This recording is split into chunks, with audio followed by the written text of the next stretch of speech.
평안하셨습니까? 예.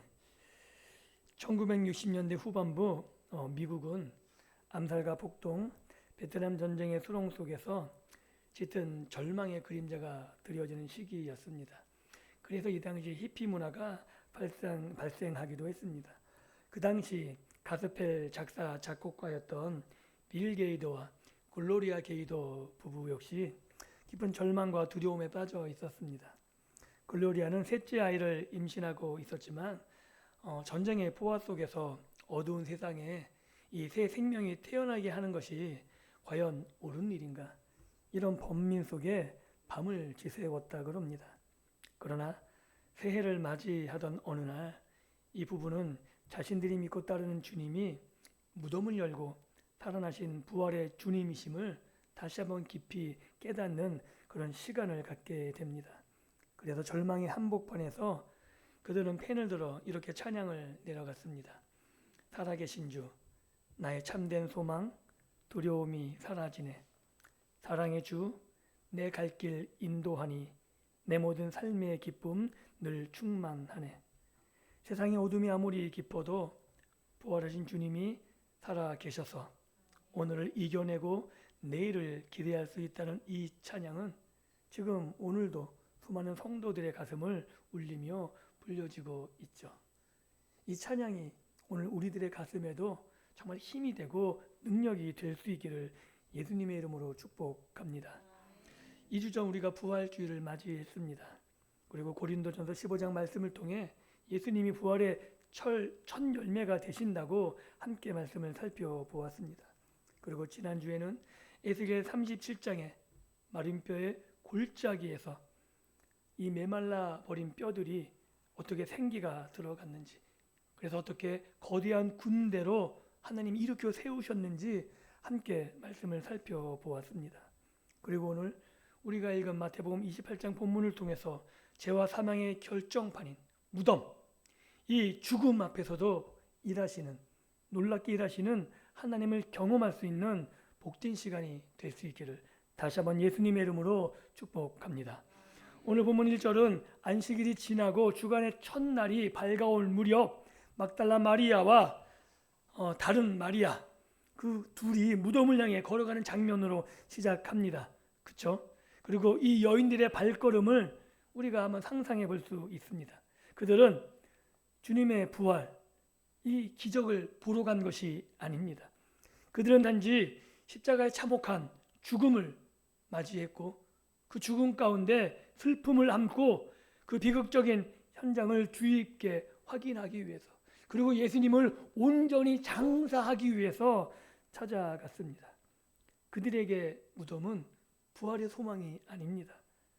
모든 희망이 끝났고 죽음의 현실이 마침표를 찍은 장소, 그렇게 그들은 절망과 깊은 슬픔 속에 그 장소를 찾았습니다.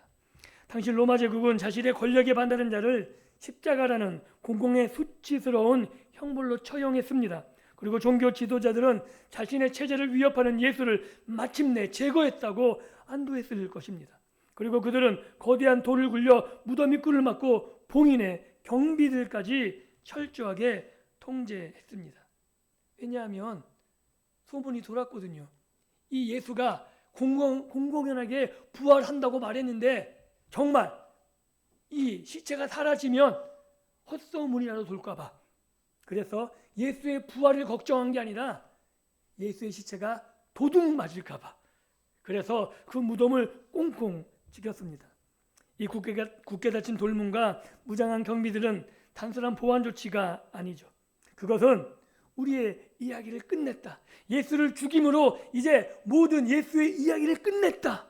생명은 철저히 통제되었다고 선언하는 인간 권력, 로마와 유대 권력의 상징이라고 말할 수 있습니다. 그러나 이 뒤에서 조종했던 사탄, 그 세상이 모든 것을 통제했다고 믿고 굳게 봉인한 바로 그 순간 하나님께서 일하기 시작하십니다. 2절을 보면 큰 지진이 일어나며 주의 천사가 하늘로부터 내려와 그 무거운 돌을 굴러내고 그 위에 앉습니다. 천사가 돌을 옮기고 그 위에 앉아있는 이 압도적인 모습은 단순히 예수님이 나오실 수 있도록 문을 열어준 기술적인 동작이 아닌 거죠. 이것은 죽음을 봉인한 인간 체제의 권력 위에 하늘의 권세가 승리자로 앉아있는 아주 장엄한 선언으로 볼 수 있는 겁니다. 즉 인간 권력이, 세상 권력이, 사단이 아무리 이 죽음을 동원해서 굳게 예수의 이야기를 끝내려 해도 하늘의 권세가 그 인간 권력을 무력화하는 놀라운 장면을 보게 되는 겁니다. 그 결과 무덤을 지키던 건장한 경비전들은 천사의 압도적인 현현 앞에서 두려워 떨며 죽은 사람같이 무너져 내립니다. 무덤 안에 갇혀있던 죽은 자로 여겼던 예수님은 살아계시고 스스로 살았다고 자부하며 생명을 통제하려 했던 세상의 권력자들은 오히려 죽은 자처럼 되어버립니다. 이 놀라운 반전인 거죠. 죽었던 예수님은 살아나시고 예수님을 죽었다고 통제했던 경비원들은 이제 사색이 되어서 죽은 모습으로 쓰러져 있게 됩니다. 이 본문을 통해서 우리는 한 가지 사실을 확인하게 됩니다. 인간 권력이 아무리 강해 보이고 질병과 실패와 절망이 우리의 삶의 문을 거대한 돌로 막아버린 것 같을지라도 그것이 우리의 마지막 이야기가 아닌 거죠. 우리의 이야기는 이렇게 끝나지 않는다는 겁니다. 무덤과 같이 모든 가능성이 봉인된 것 같은 인생의 가장 어두운 벼랑 끝에서 우리는 보이지 않는 손으로 개입하시며 죽음을 생명으로 뒤집으시는 하나님의 일하심을 기대할 수 있기를 예수님의 이름으로 축복합니다. 하나님은 인간이 끝났다 선언하는 바로 그 무덤의 끝에서 당신의 찬란한 새 창조의 첫날을 시작하시는 분이십니다. 그 능력이 하나님이 오늘 이 시간 우리에게 임재하셔서 우리의 삶을 회복케 하실 줄을 믿습니다. 그런데 빈 무덤 자체만으로 아직 완전한 복음이 되지 않는 거죠. 시신이 사라진 빈 무덤은 도난의 의혹이나 끝없는 혼란을 낳을 수 있는 미스터리에 불과합니다. 그렇죠? 야, 예수의 시체가 없어졌다. 이것으로는 어떤 일도 기대할 수 없는 거죠. 단지 좀 더 혼란스러워졌을 뿐입니다. 그래서 하나님께서는 빈 무덤에 반드시 말씀을 더하시죠. 5절과 6절에서 천사는 여인들에게 이렇게 선언합니다. 너희는 무서워하지 말라. 십자가에 못 박히신 예수를 너희가 찾는 줄 내가 아노라. 그가 여기 계시지 않고 그 말씀하시던 대로 살아나셨느니라. 천사가 분명히 말하죠. 다시 살아나셨느니라. 여기서 천사는 부활하신 주님을 지칭하며 굳이 십자가에 못 박힌 예수라고 부릅니다. 이 표현은 깊은 신비를 품고 있죠. 영광스럽게 부활하신 분은 십자가의 고난과 수치와 무관한 그런 초월적인 존재가 아니라는 거죠. 십자가에서 우리의 죄를 짊어지시고 그 살을 찢으시고 피를 흘려 죽으신 바로 그 예수님, 수치를 당하시고 고난을 받으신 그 예수님, 그분이 메시아로 부활하셨다는 겁니다. 그래서 우리의 신앙은 상처와 고난을 피해가는 얄팍한 승리주의가 아닌 거죠. 그것은 십자가를 통과하며 마침내 찬란하게 고난을 품고 피어나는 영광이라고 말할 수 있는 겁니다. 그래서 우리가 예수로 말미암는 고난이 의미가 있는 거고요. 우리가 예수로 말미암아 이 고난과 수치를 감내하며 인내하며 걸어갈 때 하나님께서 우리의 삶을 통해 일하셔서 우리가 예수로 말미암는 부활의 영광에 동참하게 하실 것입니다. 더 중요한 것은 말씀하시던 대로라는 천사의 선언이죠. 예수님의 부활은 어느 날 갑자기 돌발적으로 일어난 기적이 아니라는 거죠. 십자가에 달리시기 전 주님께서는 최후의 만찬 자리에서 분명히 말씀하셨습니다. 이것은 죄 사함을 얻게 하려고 많은 사람을 위하여 흘리는 바 언약의 피니라. 그 언약의 피가 헛되지 않았음을, 십자가의 대속이 하나님 아버지께 온전히 받아들여지셨음을 공식적으로 확증하는 사건이 부활입니다. 이 부활로 말미암아 예수님이 생전에 계속 죽음 앞에서 선언하였던 그 모든 것들이 이제 확증되었다는 거죠. 틀리지 않았다는 거죠. 예수님이 이것을 성취하러 오셨음을 이 부활이 확증하고 있는 겁니다. 상황은 죽음이었고 십자가의 패배였지만 현실을 구정하는 마지막 해석은 눈에 보이는 상황이 아니라 변함없으신 하나님의 약속의 말씀입니다. 그러므로 우리는 내 삶에 펼쳐지는 고난, 그리고 텅 빈 무덤 같은 혼란 속에서도 내 얕은 생각, 내 경험, 그리고 내 불안한 감정으로 상황을 해석하는 시도를 잠시 멈출 수 있기를 부탁드립니다. 눈에 보이는 것, 우리의 감정에 따라가면 우리는 바른 해석을 할 수 없는 거죠. 두려운 상황 속에서도 하나님의 변치 않는 약속의 말씀을 볼 수 있어야 하는 거죠. 그 약속의 말씀을 붙들을 때 비로소 우리 삶의 혼란스러운 빈 무덤은 승리를 선포하는 은혜의 복음으로 바뀌게 될 것입니다.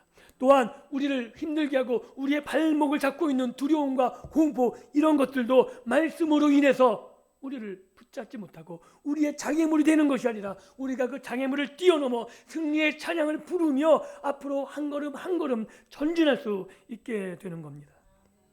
이 영광스러운 소식을 들은 여인들의 반응을 보십시오. 8절은 이렇게 기록합니다. 무서움과 큰 기쁨으로 달려갔다 기록합니다. 그들에게서 두려움이 완전히 사라진 것은 아니었습니다. 세상의 질서가 뒤집히는 이 압도적인 사건 앞에서 인간이 느끼는 두려움, 떨림이 분명히 있었습니다. 하지만 그 두려움은 그들의 발목을 잡아 마비시키는 공포와 전율이 될 수 없었던 거죠.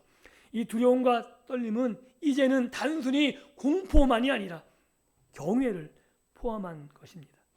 경외 속에서 이 여인들은 넘치는 기쁨을 가지고 있었으며 그 기쁨이 그들을 순종의 발걸음으로 이끌었다고 오늘 본문은 말하고 있는 거죠. 우리 역시 마찬가지입니다. 완벽하게 우리의 감정이 정리되어 삶의 모든 두려움이 사라져야만 순종할 수 있는 게 아닌 거죠. 우리는 그런 존재가 아닙니다. 거룩한 두려움, 불안이 있고 걱정이 있지만 하나님의 말씀을 붙잡고 기쁨으로, 그러나 주님의 말씀이 주시는 기쁨에 이끌려 내가 걸어가야 하는 순종의 발걸음을 내딛는 것, 이것이 참된 성도의 삶이라고 보여주고 있는 거죠. 이 여인들처럼 말입니다. 그렇게 순종하며 달려가는 여인들 길에 예수님이 친히 나타나십니다. 예수님은 멀리서 명령만 하시는 분이 아니라 길 위에서 자기 백성을 먼저 찾아오셔서 다정하게 만나주시는 주님이시라는 거죠. 그리고 이렇게 말씀하십니다. 평안하냐. 일상적이고 친밀한 인사를 건네셨고 여인들은 다가가 그분의 발을 꽉 붙잡고 엎드려 경배합니다. 이 생생한 만남을 통해 우리가 볼 수 있는 사실이 있습니다. 부활은 머리로 동의하는 이론이 아니라 내면의 환상, 이런 것들이 아니라 우리가 두 발 딛고 서서 계신, 그리고 실제하신 예수님과 인격적인 만남을 갖는다는 거죠. 이것이 2000년 전 여인들에게만 해당하는 것이 아니라 하늘에 올라가신 예수님이라도 오늘 우리의 삶에 찾아오셔서 우리를 만나 주신다는 거죠. 성령님을 통해 만나시던 아니면 친히 말씀하시던 우리 삶에 개입하셔서 우리를 만나주시고 우리에게 평안하냐 물으시고 그 평안을 이끌어 가시는 분이 예수님이라고 성경은 분명하게 말씀하고 있는 겁니다. 주님을 향한 온전한 예배와 경배, 이것이 주님을 만난 여인들에게 있었듯이 오늘 우리도 예수님을 만날 때 우리가 예수님 앞에 진정한 경배와 예배를 드리게 된다는 사실이죠. 그렇게 될 때에만 부활하신 주님을 나의 왕으로 인정하게 된다는 겁니다. 부활하신 주님을 만나지 않으면, 그 주님을 인격적으로 고백하지 않으면 그 주님이 나의 왕으로 인정되지 않습니다. 그분 앞에 엎드려 예배자가 되는 것, 이것이 부활을 믿는 성도의 가장 마땅한 응답이고 그것은 우리의 신앙의 첫걸음이라고 말씀드릴 수 있는 겁니다. 그리고 이제 본문의 가장 벅찬 은혜의 장면, 그것이 10절에 펼쳐집니다. 예수님께서 엎드린 여인들에게 이렇게 말씀하시죠. 무서워하지 말라. 가서 내 형제들에게 가라. 이게 예수님이 말씀하시는 거죠. 내 형제들이라 부르심에 담긴 주님의 마음을 헤아려 보셨으면 좋겠습니다. 제자들이 누구입니까? 그들은 겟세마네 동산에서 주님을 나의 주님이라고 고백하며 죽기까지 따르겠다고 그렇게 맹세했던 주님을 버려두고 어둠 속으로 도망쳤던 자들이 제자들입니다. 십자가 앞에서 주님을 모른다고 맹세하며 저주까지 했던 배신자 베드로가 있었습니다. 만약 우리가 예수님이었다면 어떻게 했을 것 같습니까? 그 겁쟁이들 앞에 모른다고 외면하지 않았을까요? 우리 같으면 되게 기분 나빴을 것 같아요. 그리고 그런 자들에게 뭘 맡길 수 있었을까요? 그런데 예수님께서는 그들을 책망하거나 내쳐버리지 않으십니다. 우리가 우리의 사역의 자리에서, 직장의 자리에서, 때로는 가정에서 우리의 연약함과 이기심으로 철저히 실패하고 주님을 부인하는 것 같은 절망의 바닥에 떨어졌을 때에도 우리 주님은 그 수치스러운 실패를 우리의 마지막 정체성, 제자들처럼 그것이 마지막이라고 낙인 찍어버리지 않는다는 거죠. 예수님은 제자들을 만나셨고 그들을 회복시키셨고 그들에게 성령을 주셔서 다시금 하나님 나라의 일꾼으로 온전히 세워주셨듯이 그 부활하신 주님께서 오늘 우리의 가장 깊은 수치와 실패에 빠진 우리의 삶에도 찾아오셔서 다시금 우리들을 형제로, 우리를 제자로 받아주시면서 우리를 회복시키시고 우리를 사명의 자리로, 그리고 그 사명을 감당할 수 있도록 우리에게 힘과 능력과 지혜를 주시며 품어주신다고 말씀하고 계신 겁니다. 부활의 은혜가 바로 이것입니다. 우리는 우리의 어떤 죄악과 실패도 우리를 향한 하나님의 언약 관계를 끊어낼 수 없다는 이 놀라운 선언을 들을 수 있으셔야 되는 겁니다. 예수님은 무너진 우리를 정죄하거나 폐기처분하시는 분이 아니십니다. 그래서 우리가 앞으로 실수할 수 있습니다. 또 연약해도 무너내릴 수 있습니다. 그런데 기억하십시오. 우리의 이런 연약함과 우리의 죄악 때문에 우리 주님이 십자가에 달리셨고 그리고 우리를 회복하기 위해서 부활하셨습니다. 그래서 십자가의 은혜로 우리의 수치를, 우리의 죄악들을 씻어낼 수 있기를 예수님의 이름으로 축복합니다. 그래서 다시 언약의 공동체, 소중한 가족으로 내 형제로 맞아주시는 예수님을 만나시고 그 예수님과 함께 믿음의 길을 끝까지 걸어가십시오. 그리고 그 길 끝에 우리를 영광스럽게 맞이해 주시는 주님을 만나십시오. 그것이 우리의 소망입니다. 말씀을 맺습니다. 실패한 자들을 내 형제라 부르신 주님은 이제 그들을 향해 새로운 사명의 장소를 지시하십니다. 내 형제들에게 갈릴리로 가라 하라. 거기서 나를 보리라. 왜 예루살렘이 아니라 갈릴리일까요? 화려한 종교의 중심지이자 승리를 과시하기 좋은 예루살렘을 두고 주님은 변방인 갈릴리로 그 제자들을 부르십니다. 갈릴리는 제자들이 처음 주님을 만났던 일상의 현장이죠. 예수님이 제자들을 어디서 부르시냐면 갈릴리에서 부르십니다. 유대 지도자들을 찾아간 것이 아니라 그 당시에 가장 낮고 천한 사람들이 거들떠 보지도 않은 어부들과 세리들과 그들에게 찾아가서 그들을 사명자로 부르신 거죠. 그리고 그들을 만났고 그들이 그곳에서 예수님을 고백했던 첫사랑의 뜨거운 자리가 갈릴리였습니다. 동시에 그물이 찢어지도록 수고하고 땀 흘리던 삶의 치열한 터전이 갈릴리였던 거죠. 부활하신 주님은 바로 그 일상의 자리, 삶의 현장에서 우리를 만나기 원하시는 거죠.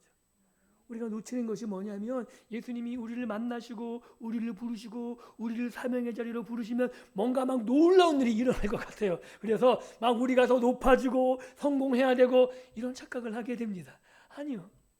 베드로를 보십시오. 제자들을 보십시오. 예수님이 그들을 다시 사명의 자리로 부르셔서 예루살렘으로 로마 총독 자리로 몰아가신 게 아닙니다.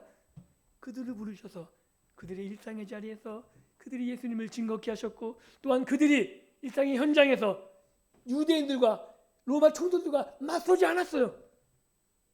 로마 총독들이 유대인들이 그들을 잡으러 왔을 때는 만날지 모르겠지만 그들이 일부러 먼저 그들을 찾아간 적이 없습니다.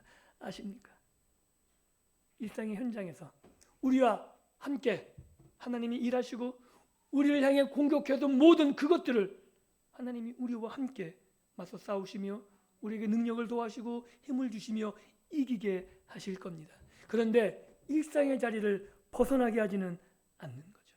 즉 우리를 일상의 자리에서 부르시고 회복케 하시며 다시 일상의 자리에 돌아가 우리가 그곳에서 하나님의 나라를 위해서 헌신하며 우리의 가정을, 우리의 일터를 책임지기를 원하신다는 사실입니다.